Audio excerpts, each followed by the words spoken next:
ঠান্ডা লাগছে। Good morning বন্ধুরা, তোমার সকালে স্বাগত আরতি ডেইলি ব্লগে। এসে গেছে আজ একটা নতুন ব্লগ নিয়ে। তো চলো আমার নতুন ব্লগে তোমার সকলে জানাই আর একবার স্বাগত। দেখতেই পাচ্ছ এখানে কত রকম ফুল নিয়েছি আমি। আর আজকে হচ্ছে বৃহস্পতিবার, ওই জন্য ফুল তুলতে সকাল সকাল বেরিয়েছিলাম। আর এই যে গাঁদা চারাটা গতকালকের ব্লগে তোমরা দেখেছো, আমি ওখান থেকে এনেছিলাম নার্সারি থেকে, সেইটা ছাদে তুলে দিচ্ছি। এখানে তো সবসময় রোদ থাকে না নিচটায়, নিচে একটু রোদটা কম আছে, আর ওই জন্য গাছগুলো ঠিকঠাক বাড়ছে না। যদি ওপরে রোদে দিয়ে দিই তাহলে বেশ সুন্দরভাবে রোদ পাবে। এখানে ব্যালকনিটাতে অনেকটা রোদ আসে, বেশ অনেকক্ষণ সারাদিন রোদটা থাকে, ওই জন্য এইখানটাতেই দিয়েছি। পরে আমি ছাদের বাইরে খোলা ছাদে দিয়ে দেবো। তো এখানে দেখতে পাচ্ছ কাঠবাদামের গাছটা আমি লাগিয়ে দিয়েছি, অনেকদিন পর লাগালাম গাছটা। আর এই যে বাইরে যে গাছগুলো আছে সেগুলো আমার তো এখানে এলে খুব মনে হয় একটু বসে থাকি, একটু গাছগুলো দেখি। এটা যেন নেশা হয়ে গেছে প্রত্যেকদিন সকালবেলায় আসা। কোন কুড়িটা একটু বড় হচ্ছে, কোনটা কী হচ্ছে। এটা হচ্ছে আমার লক্ষ্মী জবার কুড়ি। এখনও পর্যন্ত লক্ষ্মী জবার ফুল তোমাদের দেখাতে পাইনি। প্রথম একটা কুড়ি দিয়েছি, আগে যে কুড়িটা ছিল সেটা ঝরে গেছে কোনো কারণেই হোক। এবারে এই ফুলটা ফুটলে তোমাদের আমি অবশ্যই দেখাবো।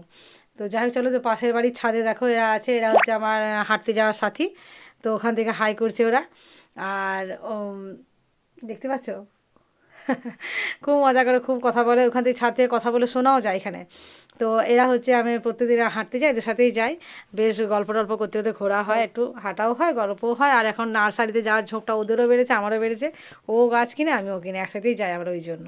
তো চলো নিচে চলে এসেছি। এবার কিছু কাপড় এখানে আমি ভিজিয়ে দিয়েছি, আর এখানে ভিজিয়ে রেখে দিচ্ছি। এসে আমার যে হেল্পিং হ্যান্ড আছে ও এসে কাচাকাচি করবে। তো আগে থেকে ভিজিয়ে না রাখলে তখন শীতকাল তো, ঠান্ডার পরে খেয়াল থাকে না, হয়ে ওঠে না। তো বেশ কয়েকটা জমা হয়ে গেছিলো, ওগুলো একটু কয়েকটা ভিজিয়ে রেখে দিচ্ছি, পরে পরে তখন কাচা হবে। এখানে আমার পুজো টুজো কমপ্লিট হয়ে গেছে, ভাবলাম তোমার সাথে একটু শেয়ার করে দিই। আলপনাগুলো আমার খুব ভালো লাগছে, নিজে নিজে দিয়েছি যদিও। তো তোমাদের কীরকম লাগলো অবশ্যই বলবে। আমার নিজে তো ভালোই লাগছে, ওই জন্যই শেয়ার করলাম। তো যাই হোক, চলো। আজ লক্ষ্মী পুজো তো হলো বাড়িতে, বৃহস্পতিবার যেহেতু।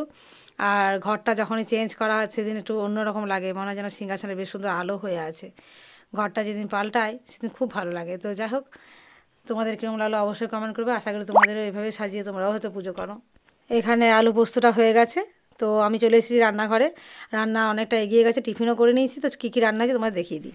চলো, রান্না একদম কমপ্লিট, ভাত হয়ে গেছে। এখানে হচ্ছে পোস্তটা অল্প করে একটু করেছি কর্তার জন্য, আমাদের জন্য করেছি আলু পোস্ত। কি সুন্দর লাল লাল রঙটা হয়েছে আলু পোস্তর। আর এখানে আছে পেঁপে, লাউডাঁটা, কাঁচকলা, বেগুন দিয়ে একটা হালকা পাতলা সবজি। আর এই শাক ভাজাটা ভাজবো, তাহলেই আমার রান্না কমপ্লিট। কিন্তু রাত্রে রান্না আমার হয়ে গেছে। এই দেখো, ফুলকপি, সয়াবিন, আলু দিয়ে রাত্রে রান্না। এগুলো সবই আজ নিরামিষ রান্না হয়েছে, যেহেতু বৃহস্পতিবার। বেশ কয়েকদিন আগে ড্রাগন ফলটা কর্তা এনেছি, তোমরা দেখে থাকবে ব্লগে। তো যাই হোক, এটা আজকে ফাইনালি কাটা হচ্ছে। অবশ্যই দেখা যায় কীরকম থাকে ভেতরটা।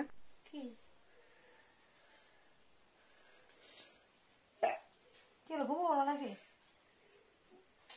ঠান্ডা লাগছে, দেখবে ফটাস করে একটা দিলে বুঝতে পারবে।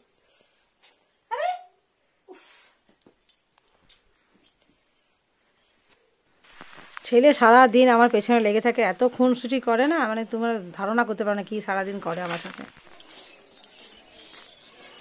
এই ধানটা গোটাবো, এই আমার সহচরী পুটকি। হাই করে দাও, হাই করে দাও। চলো, এই ধানটা এখানে গুটানো হবে এবার। তুই পারবি গুটাতে? এরকম ধরতে পারবি? দেখ, আমি দেখিয়ে দিচ্ছি তোকে। এরকম করে টেনে ধরতে পারবি, এরকম করে এটা করতে পারবি? যা দেখো, পাশে ধর। কোনটা ধর, টান। আস্তে আস্তে আস্তে নিচে পড়িও, নিচে নিচে, ওটা নিচে পড়িও, নিচে নিচে নিচে নিচে যেন না পড়ে। ওটা গুটাও গুটাও, ওটা ঝরা ঝরা করো, ঠিক না? হ্যাঁ,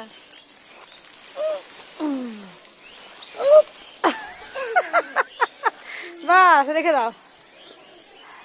আস্তে আস্তে আস্তে আস্তে, যেন নিচে ছড়িয়ে না যায়। হ্যাঁ, দাঁড়া দাঁড়া দাঁড়া। চলো, দেখতে পেলে পুচকিটাকে নিয়ে আমি কীভাবে কাজটা করলাম। তো ওকে ডাকলাম, আমি একজনকে পারছিলাম না কোনোভাবেই। তো ওকে ডাকলাম, আর ডাকলে বেশ চলেও আসে। তো চলো, এখন আমি রাত্রেবেলা সন্ধ্যেবেলায় চলে এসেছি রান্নাঘরে। এখানে আজ বানাবো একটু দুধ পোয়া, অনেকে মালপোয়াও বলতে পারো। তো এর মধ্যে আমি সুজি দিয়েছি, চালের গুঁড়ি আছে, আর আছে 4টে কলা পাকা। তো এগুলো বেশ সুন্দর করে চটকে নেবো। একটু অল্প নুন আর একটু বেশি করে চিনি দিয়েছি, খাবার সোডা সামান্য একটুখানি দেবো।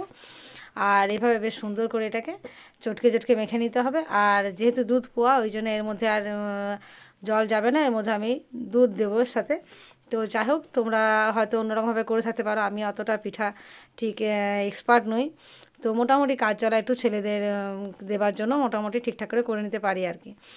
তো যেহেতু এসব খেতে আমার ছেলে খুব ভালোবাসে, তো এখন শীতকালে প্রত্যেকের বাড়িতে হচ্ছে। সে বলে যে মা, ওদের বাড়িতে এটা হচ্ছে সেটা হচ্ছে, আমি তো করতে পারি না একটা খুব একটা, আর ওই জন্য খুব একটা আবদার করেও না।